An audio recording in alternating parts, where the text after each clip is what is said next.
All India Radio presents Morning News.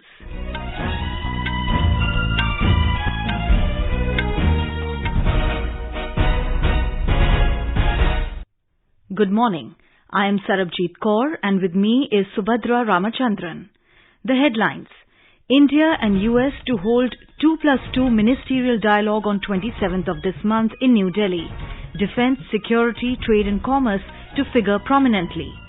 Prime Minister Narendra Modi to launch his campaign for Bihar Assembly elections with 3 rallies today. Government allows all OCI and PIO card holders to visit India for any purpose except on a tourist visa. CBSE introduces facial recognition systems for accessing digital documents. Donald Trump and Joe Biden exchange barbs over tackling of COVID-19 at final US presidential debate. And in IPL cricket, Sunrisers Hyderabad thrashed Rajasthan Royals by 8 wickets in Dubai. As the nation fights the COVID-19 pandemic, we begin the bulletin with a message of precaution to stay safe and protected by following these 3 simple steps. Wear a face mask, maintain 2 gaz ki doori for social distancing, focus on hand and face hygiene. Now the news in detail. External Affairs Ministry said the third India-US 2+2 ministerial dialogue to be held on 27th October will entail a comprehensive discussion on cross-cutting bilateral issues of mutual interest. India will be hosting the dialogue in New Delhi. Briefing media in New Delhi last evening, External Affairs Ministry spokesperson Anurag Srivastava said both sides will also exchange views on regional and international issues. The third India-US 2+2 ministerial dialogue on the 27th of October. For this dialogue, the US Secretary of State, Michael Pompeo, and the Secretary of Defense, Mark Esper, will be visiting India on the 26th and 27th of October. RM and EM would be leading the delegations from the Ministry of Defense and the Ministry of External Affairs for this dialogue. The spokesperson said the 2 leaders will also be meeting NSA Ajit Doval and there will be a joint call on Prime Minister Narendra Modi. The spokesperson said India and the US have comprehensive global strategic partnership which includes political, security, defense, economic, commercial, technology and people-to-people contact. The first 2+2 ministerial dialogues were held in New Delhi in September 2018 and in Washington, D.C. in December 2019. The agenda for the third dialogue will cover all bilateral, regional and global issues of mutual interest. Prime Minister Narendra Modi will start his campaign for Bihar Assembly elections today. On the first day, he will hold rallies in Sasaram, Gaya and Bhagalpur. In a tweet, Mr. Modi said he will have the opportunity to spend time with people from Bihar today. Prime Minister said he will put the development agenda of the NDA in front of the people and ask for their blessings for the alliance. In an effort to reach out to maximum possible people amid the ongoing COVID-19 pandemic, the BJP will telecast Mr. Modi's rallies digitally in Bihar. State BJP President Sanjay Jaiswal said there will be 4 LED screens and 1 giant screen in every assembly constituency which will telecast PM speech. He said all candidates will be present in their respective constituencies and address people in open fields before the start of Mr. Modi's speech. Congress leader Rahul Gandhi will also launch his campaign in Bihar today. He will address 2 rallies in Nawada and Bhagalpur districts. BSP Supremo Mayawati will address election meeting in Kaimur. 71 seats spread over 16 districts will go to polls in the first phase on the 28th of this month. Meanwhile, today is the last day for withdrawal of candidature for the third and final phase of assembly elections. 78 assembly seats spread over 15 districts will go to polls in this phase on the 3rd of November. Prime Minister Narendra Modi will virtually inaugurate 3 key projects in Gujarat tomorrow. He will also launch the Kisan Suryodaya Yojana for the farmers of Gujarat. He will inaugurate the pediatric heart hospital attached with UN Mehta Institute of Cardiology and Research Centre and a mobile application for telecardiology at the Ahmedabad Civil Hospital in Ahmedabad. Mr. Modi will also inaugurate the ropeway at Girnar on the occasion. The Union government has said the country's COVID-19 recovery rate has crossed 89%. More than 79,000 COVID patients have recovered during the last 24 hours. The Health Ministry said the total number of recoveries has reached over 68,74,000. The actual caseload currently comprises only 9.29% of the total positive cases. Presently, the total number of active cases in the country is 7,15,000. In the past 24 hours, 55,838 new cases were reported, taking the total number of positive cases in the country to over 77 lakh. The ministry said India continues to report one of the lowest cases per million population. The government today said that India's cumulative positivity rate is 7.81% and the daily figure is 3.8%. In a tweet, the Health Ministry said several states and union territories are exhibiting positivity rate higher than the national average, indicating a need for aggressive and widespread testing. The positivity rate of 14 states and UTs are higher than India's average. The positivity rate of Maharashtra is 20.4%, followed by Puducherry 18.2%, Kerala 17.8% and Nagaland 15.3%. The ministry said, as the first step towards timely identification, prompt isolation and effective treatment, higher testing also results in eventually lower positivity rate. The test per million in Delhi is over 2,24,000, Goa over 2 lakhs and Ladakh is 1,86,000. A total of 3,882 new confirmed cases of coronavirus infection were reported in Delhi during the last 24 hours, taking the total number of cases to over 3,44,000. Delhi government said that over 3,12,000 people affected with coronavirus have been cured so far. In the last 24 hours, 2,727 people recovered and 35 deaths were reported in the national capital, taking the toll to 6,163. Presently, the total number of active cases in the national capital is 25,237. In Odisha, the COVID-19 active caseload has gone down below 20,000. The state has a total caseload of 2,76,094 as against 2,54,913 recoveries so far. However, with 15 more deaths, the total COVID-19 fatalities have mounted to 1,196. We have more from our correspondent. After months of worrying surge in infection, it's now the turn for recovery to keep surging ahead. This has been the case for the last few days, with the state reporting a recovery of 2,716 persons yesterday as against 1,913 new infections. While the state is witness to a happy contraction of COVID-19 caseload, the state government is pushing for post-COVID patient care. In an advisory, it has stressed upon repeat medical monitoring of the patient in the first, 4th and 12th week after discharge.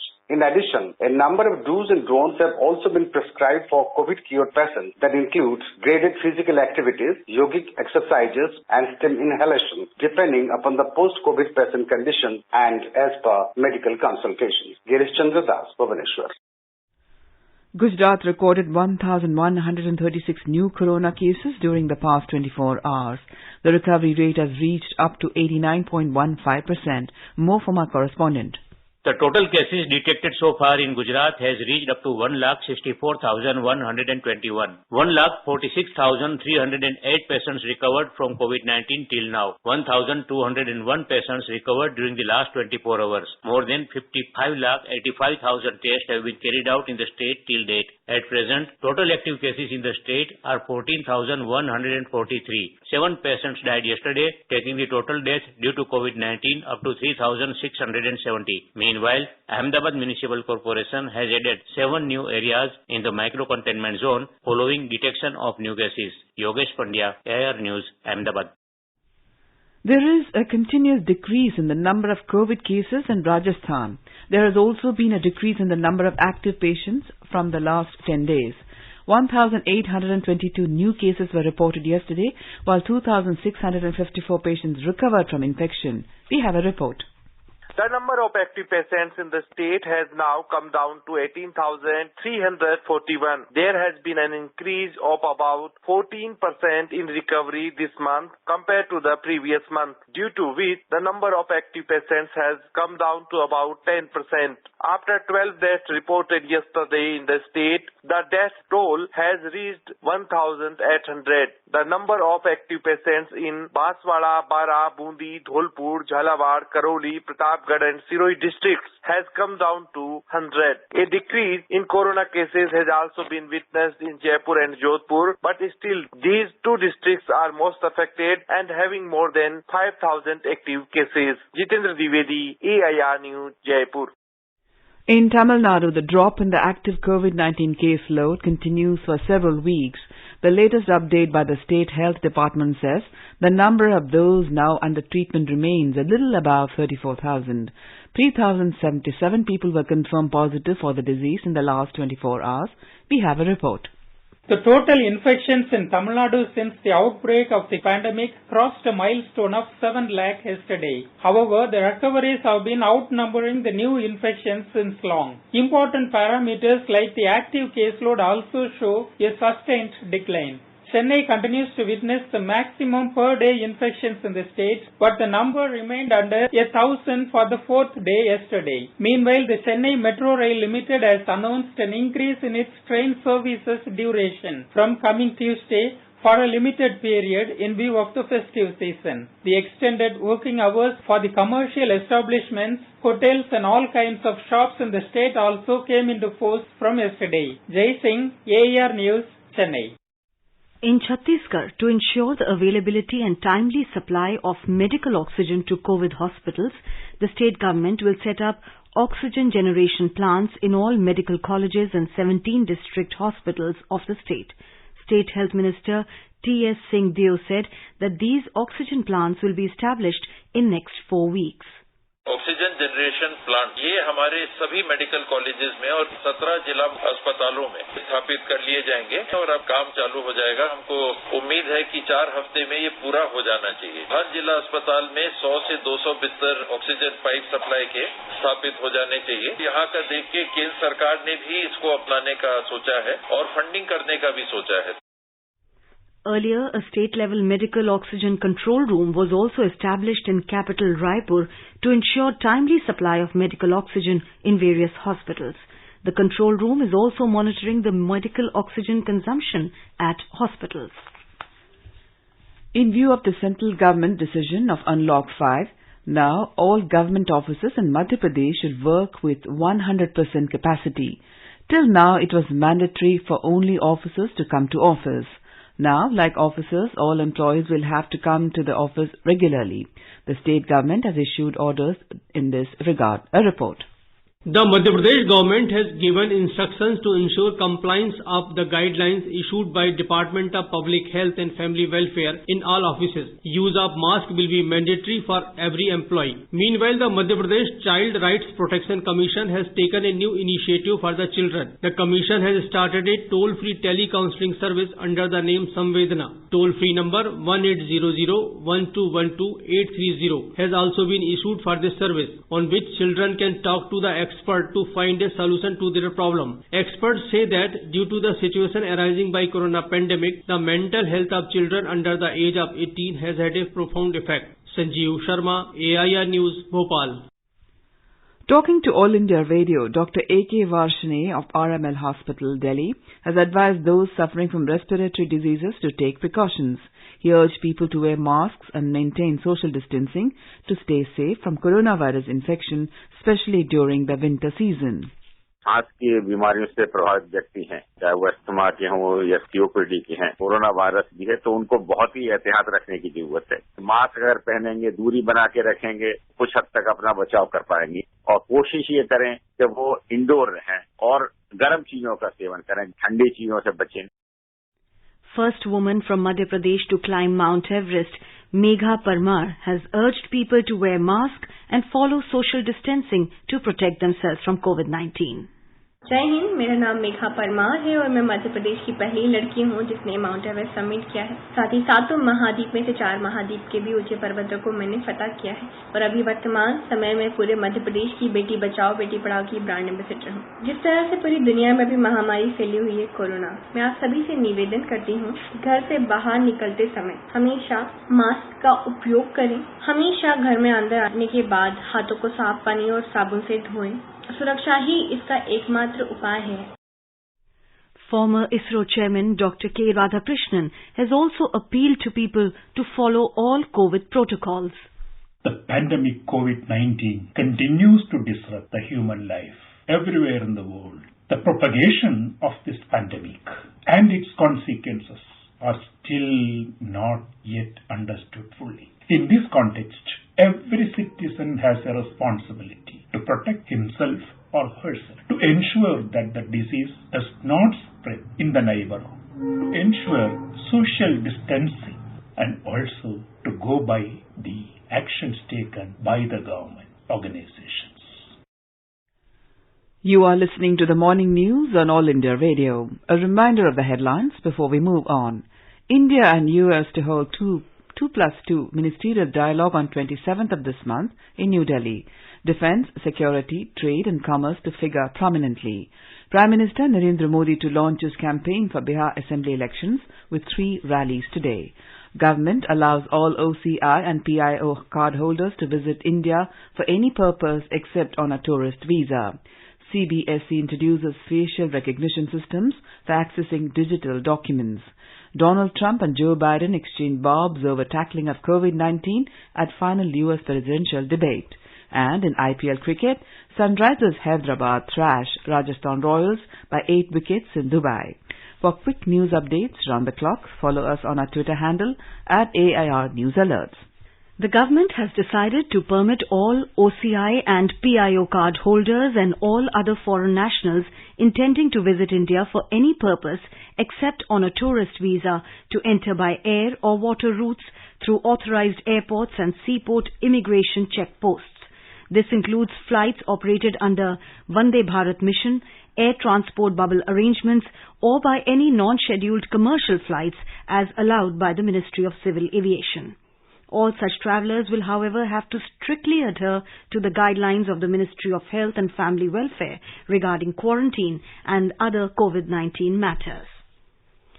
In the US presidential debate, Donald Trump and Joe Biden exchanged barbs over tackling of COVID-19 pandemic. During the debate, US President Trump insisted that COVID-19 would soon go away through medical breakthroughs and pointed to his own recovery. He defended his push to reopen the United States as soon as possible. Say we're learning to live with it. We have no choice. We can't lock ourselves up in a basement like Joe does. People can't do that. By the way, I, as the president, couldn't do that. I'd love to put myself in the basement or in a beautiful room in the White House and go away for a year and a half until it disappears. I can't do that. And I'd meet a lot of families, including Gold Star families and military families, and I had to meet them. It would be horrible to have canceled everything. And you catch it. I caught it. I learned a lot, and now I recovered. 99% of people recover. We have to open our school, and we can't close up our nation, or you're not going to have a nation. Mr. Trump said, U.S. has a vaccine that's coming. It's ready. It's going to be announced within weeks. Biden assailed President Trump as having no plan to stop a dark winter of coronavirus deaths. Biden said anyone who is responsible for that many deaths should not remain as President of the United States. 220,000 Americans dead. Anyone who's responsible for that many deaths should not remain as President of the United States of America. We're in a situation where there are 1,000 deaths a day now, and there are over 70,000 new cases per day. The expectation is we'll have another 200,000 Americans dead between now and the end of the year. If we just wore these masks, the President's own advisors have told him, we could save 100,000 lives. This was their second and final presidential debate before November 3rd elections. Taking cue from the first meeting, the event organizers have muted both Trump and Biden while the other delivers responses to each of the 6 debate topics. Their first debate was punctuated by frequent interruptions, leaving the two men talking over each other. Americans are set to elect a new president on November 3rd. At least 35 million people have already cast their ballots, more than a fourth of the total 2016 vote. The U.S. State Department has approved the sale of weapons systems worth around $1.8 billion to Taiwan. Pentagon said the deal comprised 3 weapon systems, including rocket launchers, sensors and artillery. Taiwan welcomed the decision and said the weapons will help improve its defensive capabilities to deal with the enemy threat and new situation. It said Taiwan is not looking to get into an arms race with China. Responding the U.S. approval of arms sale to Taiwan, China's Foreign Ministry spokesperson Zhao Lijian said the arms deal will likely have a major impact on its relationship with the U.S.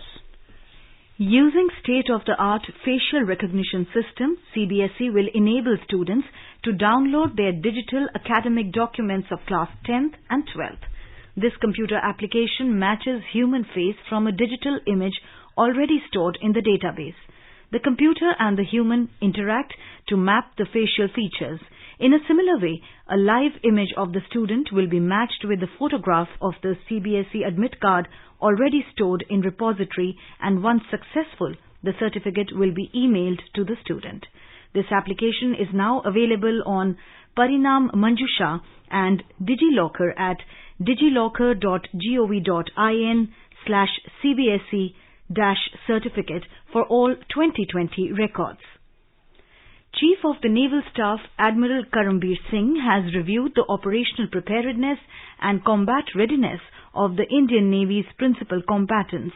He arrived at Karwar Naval Base, where he interacted with personnel and emphasized key issues of repairs, maintenance, spares part and co-optics for afloat units to sharpen their war-fighting capabilities. He also reiterated aspects of cybersecurity, force protection against terrorist attacks, asymmetric warfare, and exhorted all personnel to maintain highest level of alertness. The Income Tax Department has carried out search and seizure actions on a group of 3 SSEs based in Srinagar.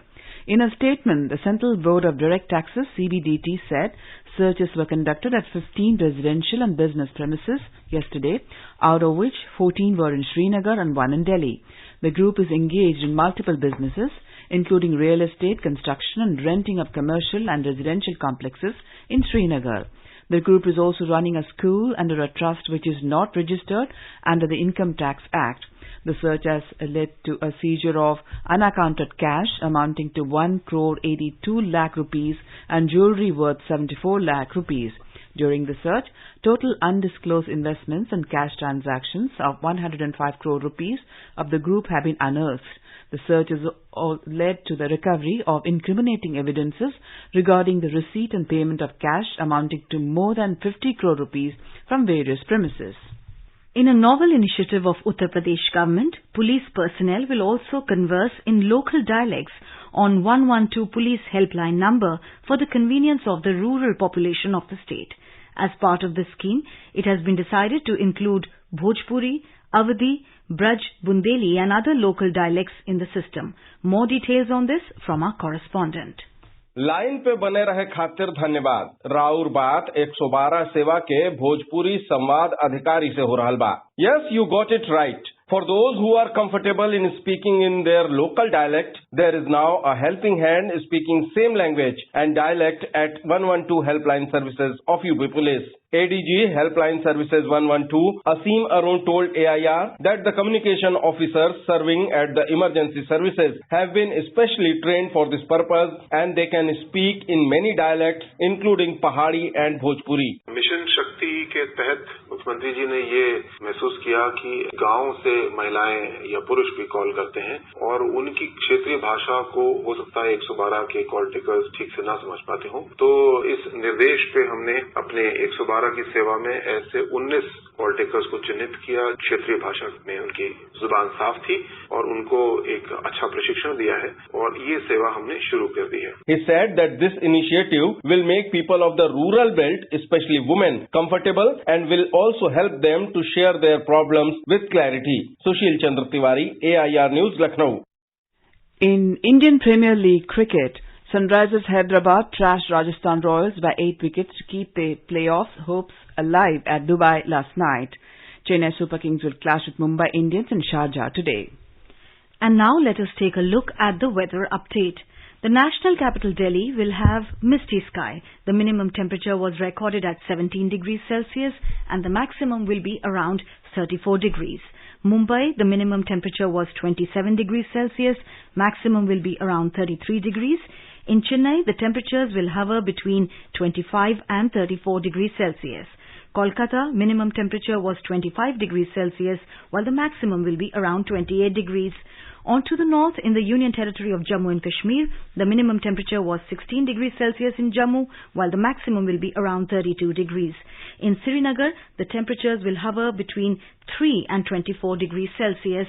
Leh in Ladakh will have mainly clear sky with minimum temperatures -5 degrees Celsius and the maximum will be around 20 degrees Celsius. Gilgit and Muzaffarabad, the temperatures will hover between 5 and 28 degrees Celsius in Gilgit, while in Muzaffarabad, the minimum temperature was 10 and maximum will be around 29 degrees. And now an overview of today's newspapers. Most newspapers today lead with BJP's key promises for Bihar in the run-up to the forthcoming elections in the state. Free COVID vaccine in BJP manifesto kicks up storm, states the Hindustan Times. Taking note for the graded relaxation by the authorities amidst the corona pandemic, the Pioneer writes, government eases travel curbs for all except tourists. While the Financial Express takes note of H-1B curbs, US proposes not to issue business visa for specialty occupations. After languishing for long, Indian smartphone majors are gearing up to fight back. The Business Standard informs Indian handset companies launch comeback mission. Due to restrictions on the number of attendees and the increasing air pollution, small improvised ceremonies to mark the Dussehra celebrations. Special effects to stage symbolic effigy burning, states a Hindu. And finally, the Indian Express has a picture of a beautiful pandal with visitors gazing at it from a distance as the Calcutta High Court has declared all pandals no entry zones in view of COVID-19. And now, before we end the bulletin, the headlines once again. India and US to hold 2+2 ministerial dialogue on 27th of this month in New Delhi. Defence, security, trade and commerce to figure prominently. Prime Minister Narendra Modi to launch his campaign for Bihar Assembly elections with 3 rallies today. Government allows all OCI and PIO card holders to visit India for any purpose except on a tourist visa. CBSE introduces facial recognition systems for accessing digital documents. Donald Trump and Joe Biden exchange barbs over tackling of COVID-19 at final US presidential debate. And in IPL cricket, Sunrisers Hyderabad thrash Rajasthan Royals by 8 wickets in Dubai. And with that, we end the morning news. Have a nice day.